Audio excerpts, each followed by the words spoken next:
तो दोस्तों आज मैं एक्सप्लेन करने वाला हूँ एक बहुत ही बेहतरीन सीरीज के फ्रेश लुक को।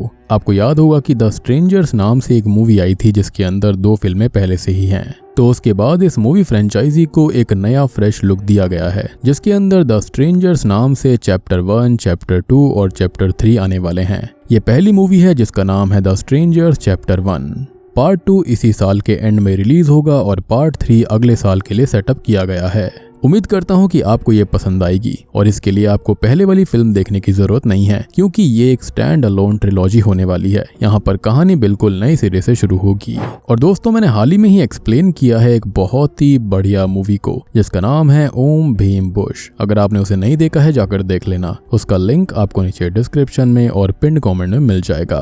तो चलिए अब बिना किसी देरी के चलते हैं सीधा वीडियो की तरफ। तो कहानी की शुरुआत होती है जहां पर हम एक आदमी को एक जंगल में किसी से बचकर भागते हुए देखते हैं। हम नोटिस करते हैं कि उस आदमी को कुछ चोट लगी हुई थी जिसका मतलब जो भी उसके पीछे पड़ा हुआ था वो उसे जान से मारना चाहता है। अब थोड़ी ही दूर भागने के बाद उसे वो आदमी पकड़ लेता है और इसके बाद वो उस पर हमला करता है। जिसके बाद हमको बताया जाता है कि FBI के हिसाब से हर साल 1.4 मिलियन वायलेंट क्राइम्स अमेरिका में होते हैं। जिसके बाद हम माया और उसके बॉयफ्रेंड रायन को देखते हैं जो कि अपनी 5th ईयर एनिवर्सरी मनाने के लिए कहीं पर जा रहे थे। वो लोग गूगल मैप के जरिए आगे बढ़ रहे होते हैं और जाते हुए वो थोड़े रोमांटिक भी हो जाते हैं जिसकी वजह से उनका एक्सीडेंट होते होते बचता है। वो तो उनका भला हो गया था क्योंकि सामने वाले आदमी ने ब्रेक लगा दिए थे। अब यहाँ पर रायन इनहेलर इस्तेमाल करता है क्योंकि उसको अस्थमा था। खैर इसके बाद वो लोग आगे बढ़ते हैं जहाँ से सिग्नल्स भी गायब हो गए थे। खैर आगे जाकर उन्हें एक वीनस टाउन का बोर्ड दिखाई देता है और इसलिए वो वीनस टाउन की तरफ टर्न ले लेते हैं। अब आगे जाकर वो लोग एक कैफे पर रुकते हैं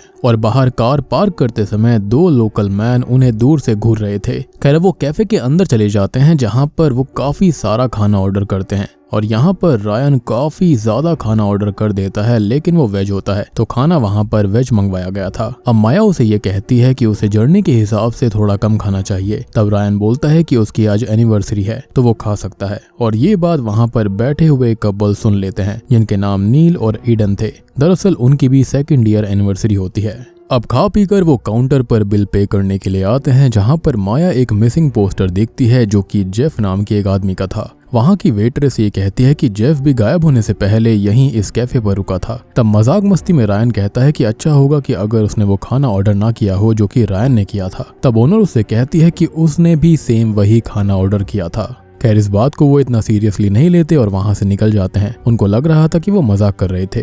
खैर कार में पहुंचकर रायन कार को शुरू करने की कोशिश करता है लेकिन उसकी कार शुरू नहीं होती। वो बार बार कोशिश करते जा रहा था लेकिन इसका कोई फायदा नहीं होता। तब एक आदमी उनकी कार की विंडो पर आता है और उसका नाम रूडी होता है और रूडी एक मैकेनिक था। मतलब सोचो अचानक से ही कोइंसिडेंस से मैकेनिक भी वहां पर आ गया। उनकी कार भी यहीं पर खराब हुई थी। खैर वो कहता है कि उसका गराज यहीं पास में ही है और वो उनकी गाड़ी को फिक्स करके कल सुबह तक डगी के साथ भिजवा देगा। अब ये बात सुनकर रायन उससे ये पूछता है कि फिर वो रात कहाँ पर बिताएंगे। तब मैकेनिक उनसे ये कहता है कि यहाँ के मोटल बंद हो गए हैं क्योंकि वहाँ पर रिपेयर का काम चल रहा है और अगर वो चाहें तो एक एयरबीएनबी में रुक सकते हैं जो कि उनकी जान पहचान वाले का ही है। अब जिसको एयरबीएनबी का मतलब नहीं पता उनको मैं बता दूं कि एयरबीएनबी एक तरह से वो जगह होती है जहां पर लोग स्टे कर सकते हैं जहां पर उन्हें सारी व्यवस्था मिल जाती है इंक्लूडिंग खाना पीना एंड ऑल। खैर यहाँ पर रायन को उन पर शक होता है क्योंकि वो दोनों वहीं पर थे जो कि उन्हें कैफे पर जाने से पहले घूर रहे थे और इतना बड़ा कोइंसिडेंस तो नहीं हो सकता था। पहले उनका उन्हें घूरना, फिर कार खराब होना और अचानक से ही रूडी का एकदम से प्रकट हो जाना। तब माया उसे कहती है कि ये सब अच्छे लोग हैं और उसे नहीं लगता कि ये उनके साथ कोई स्कैम करेंगे और इतना कहकर रायन भी उनकी बात मान लेता है और मेरे ख्याल से रायन की सोच यहाँ बिल्कुल सही थी। खैर अब उन्हें छोड़ने के लिए कैफे वाली वेट्रेस शैली आ जाती है क्योंकि आज उसका डे ऑफ था इसलिए वो घर जा रही होती है। साथ ही साथ उसका ये कहना था कि वो घर जाते हुए माया और रायन को भी उस एयरबीएनबी पर छोड़ देगी।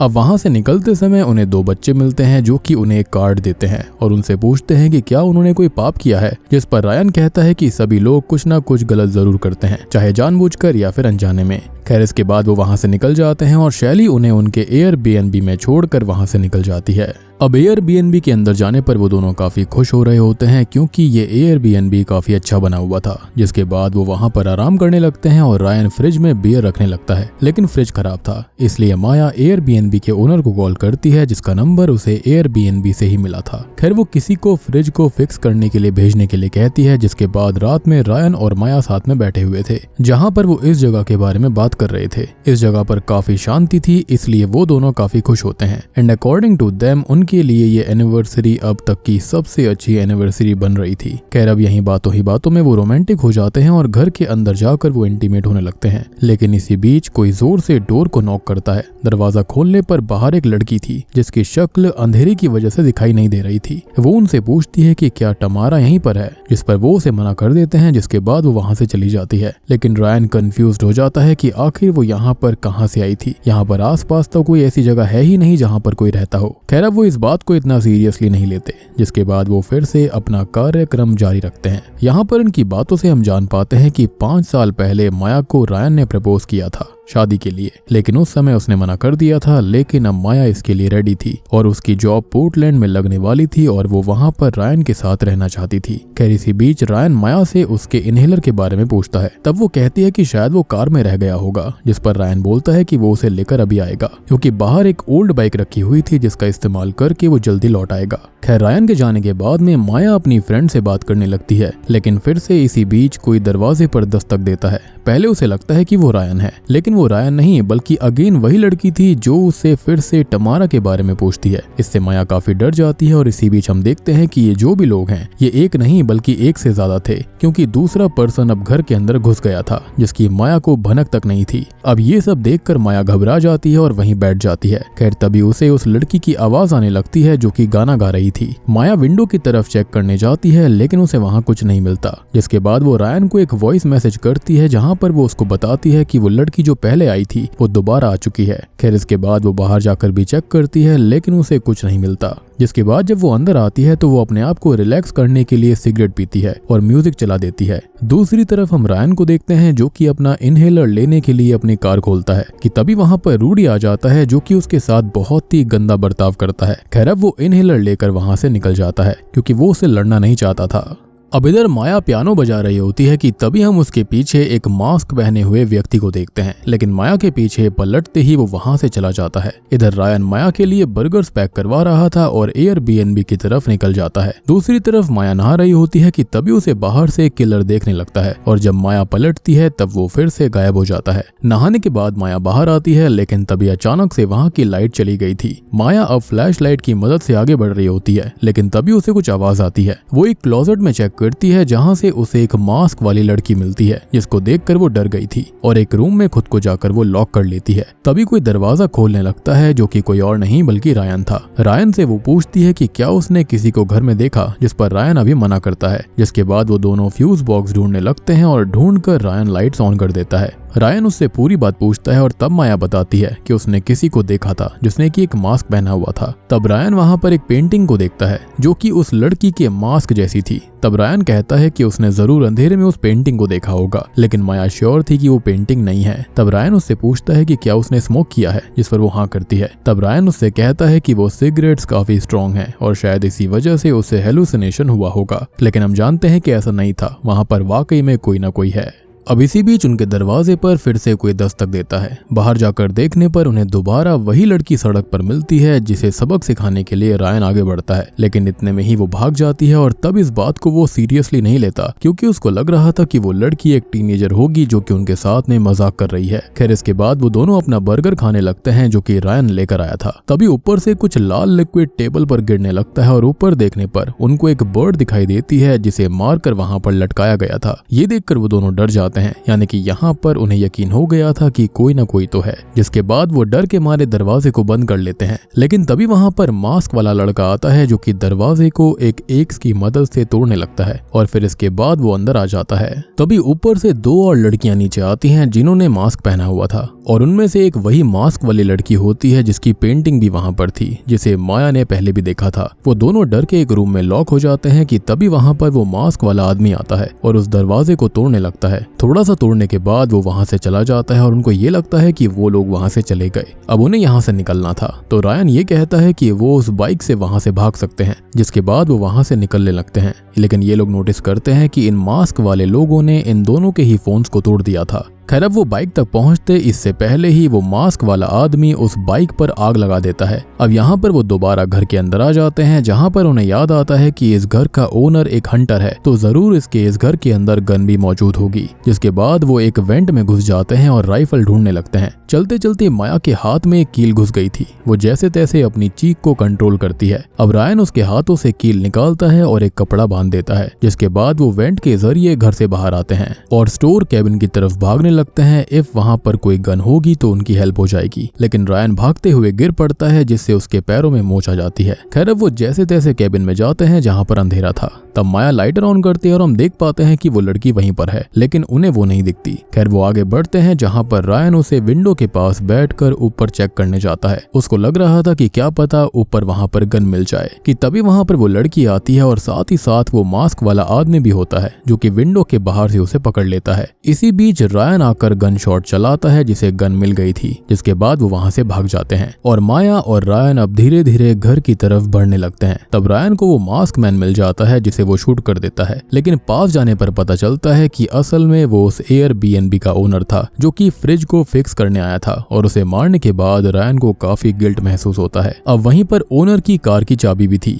वो दोनों बिना देर किए वहां से ओनर की कार से निकलने लगते हैं, लेकिन तभी वो मास्क वाला व्यक्ति उनकी कार को टक्कर मार देता है और उसको पूरी तरह से डिस्ट्रॉय कर देता है। अब यहाँ रायन माया को वहां से भगा देता है और रायन खुद उस आदमी को मारने की कोशिश करता है, लेकिन उसका निशाना चूक जाता है, जिसके बाद रायन बाहर निकलता है और वो मास्क वाला आदमी वहां से भाग जाता है। अब इधर माया पत्तों की टहनियों के बीच छिप जाती है, जहां पर उसके सामने वही मास्क वाली लड़की आती है, लेकिन वो उसे नहीं देख पाती, इसलिए वो वहां से चली जाती है। और तब माया फोन से पुलिस को कॉल करती है। दरअसल ये वाला फोन ना एयरबीएनबी का था, क्योंकि इनके फोनों को तो यहाँ पर तोड़ दिया गया था, जो कि उसने बाहर निकलते समय ले लिया था। अब यहाँ पर नेटवर्क की काफी दिक्कत होती है, इसलिए वो फोन को इधर उधर करने लगती है। तब उसे वहां पर एक बॉडी मिलती है, जो कि स्केलेटन बन गई थी, और ये जरूर उन लोगों के प्रीवियस विक्टिम की होगी। खैर इसके बाद वो वहां से निकलकर भागती है, लेकिन तभी उसके सामने मास्क वाली लड़की आ जाती है, जो कि उसे मारकर बेहोश कर देती है। इधर रायन माया को ढूंढ रहा होता है कि तभी उसे वो मास्क वाली लड़की मिलती है, जिस पर बंदूक तान कर वो उससे माया के बारे में पूछता है, लेकिन वो लड़की उससे बिल्कुल नहीं डरती। और तभी वहां पर वो मास्क वाला आदमी आता है और रायन को मारकर बेहोश कर देता है। अब जब रायन की आंख खुलती है तब वो अपने आप को माया के पास देखता है। यहाँ पर उन दोनों को चेयर से बांधा गया था। रायन माया से पूछता है कि क्या वो उससे शादी करेगी, जिस पर माया हाँ कर देती है। और वहीं पर वो तीनों मास्क वाले लोग आते हैं और यहाँ पर वो रायन को सबसे पहले स्टैब करते हैं और चेयर के सहित उसे गिरा देते हैं, जिससे कि उसकी वहीं मौत हो जाती है। अब माया की बारी थी और माया उनसे पूछती है कि वो चाहते क्या हैं और उन्होंने उनके साथ आखिर ऐसा क्यों किया, जिस पर वो लड़की कहती है कि वो ये इसलिए कर रहे हैं क्योंकि वो दोनों यहाँ पर मौजूद हैं। इसका मतलब वो हर उस शख्स को मार देते हैं जो कि यहाँ पर आया करते थे। अब यहाँ पर वो मास्क वाला आदमी माया को भी स्टैब कर देता है और चेयर के साथ गिरा देता है। लेकिन होता यह है कि तभी वहां पर पुलिस सायरन की आवाज आती है, जिसको सुनकर ये तीनों वहां से भाग जाते हैं। जिसके बाद सीन चेंज होता है और हम माया को हॉस्पिटल में देखते हैं, जिसका मतलब माया अभी जिंदा थी। अब जब वो उठती है उसे होश आता है, तो वो बगल में ये नोटिस नहीं करती कि वो स्केयर क्रो यानी कि वो मास्क वाली चीज जो थी वो उसके बगल में ही लेटी हुई थी। और बूम, इसी के साथ में द स्ट्रेंजर्स चैप्टर 1 मूवी यहीं पर खत्म हो जाती है। तो दोस्तों ये थी द स्ट्रेंजर्स चैप्टर 1 फिल्म की कहानी। इसका चैप्टर 2 भी जल्दी आएगा, यानी कि 2024 के एंड में आ सकता है। बात रही चैप्टर 3 की, तो उसकी डेट अभी स्पेसिफाई नहीं करी गई है। लेकिन हाँ, यहाँ पर ये जो है ना तीनों के तीनों किलर्स हैं, जो कि किसी को भी मार डालते हैं जो भी इस जगह पर आता है। एंड आई बिलीव कि जो स्टार्टिंग में बंदा था ना जो कि भाग रहा था, जिसको इन्होंने जख्मी किया था, शायद से हो सकता है कि जो कंकाल था वो उसी व्यक्ति का था। अब यहाँ पर आप ये भी सोच रहे होंगे कि पुलिस वहाँ कैसे पहुंची। तो देखो, आपको याद होगा कि माया ने वहाँ पर कॉल लगाया था, लेकिन शायद से कॉल फेल हो गई थी, या फिर ये हो सकता है कि कॉल गई हो। यहाँ पर हो सकता है कि पुलिस ने उनकी आखिरी कॉल की जो लोकेशन थी वो ट्रेस कर ली होगी। शायद से वहाँ पर कॉल गई होगी लेकिन आवाज ना आई हो। लेकिन ऑब्वियसली मेरे ख्याल से पुलिस ने लोकेशन ट्रैक कर ली होगी, अदरवाइज पुलिस यहाँ पर खुद से कैसे आती। और यहाँ पर जो किलर्स थे ना, उनके मास्क के अंदर एक स्केयरक्रो मास्क था और एक का होता है डॉल फेस। और यही ओरिजिनल सीरीज के अंदर भी मेन किलर्स दिखाए गए थे, जिसके अंदर स्केयरक्रो और डॉल फेस वाले लोग थे। और ये उसी सीरीज का ही एक पार्ट है, लेकिन एक इंडिपेंडेंट ट्रिलॉजी है, यानी कि इस मूवी के अभी 2 पार्ट्स और आने वाले हैं। बेसिकली आप इसको एक फ्रेश कहानी कह सकते हो। तो उम्मीद करता हूँ कि आपको ये वीडियो पसंद आई होगी। पसंद आई है तो वीडियो को लाइक कर देना। पार्ट 2 के लिए चैनल को सब्सक्राइब कर लीजिए, क्योंकि जब भी मूवी रिलीज होगी आपको उसका एक्सप्लेनेशन यहाँ पर देखने को मिल जाएगा। बाकी आप लोग बताना कि आपको इस सीरीज का फ्रेशन अप लुक कैसा लगा। तो मैं आप सबको मिलता हूँ अगली वीडियो के साथ में, तब तक के लिए